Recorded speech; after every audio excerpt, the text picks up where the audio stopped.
सागर डावेरा सेविका आहेत ना मी टीईटीची एक्झाम द्यायला इथं आली होती, पण इथला स्टाफ एवढा स्ट्रिक्ट आहे की त्यांनी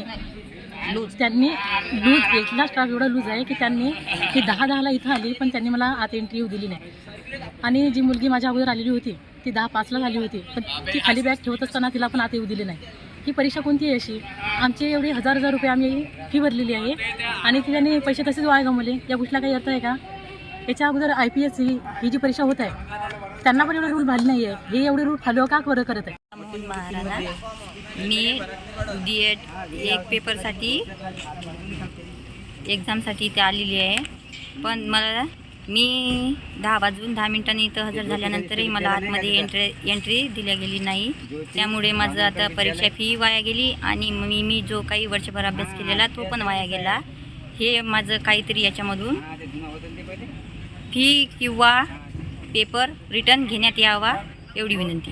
न्यूजपेपरला देतो आम्ही. मी अर्चना राजेश पद्धती. मी D.Ed TETचा पेपर भरला होता, फॉर्म भरला होता आणि माझा हे आय कार्ड आहे. माझा मित्र आहे तो आता नाशिकला आहे. इथे पेपरला 10:10 इथं आले होती, तरी मला या शाळेने एंट्री दिलेली नाही. हे माझे आय कार्ड आणि मी इथे बाहेरच थांबलेले आहे अजूनसुद्धा.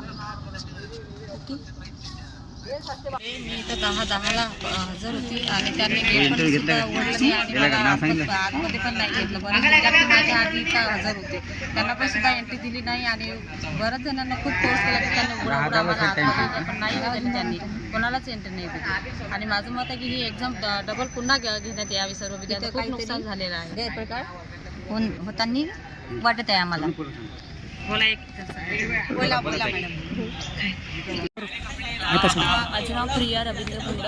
मी इथे TETच्या एक्झामसाठी आली होती, परंतु ही यावेळेस परीक्षा दालनामध्ये सुद्धा आम्हाला प्रवेश दिला नाही आहे. त्यामुळे या परीक्षेची एक तर फी परत करावं किंवा ही परीक्षा पुन्हा घेण्यात यावं अशी विनंती.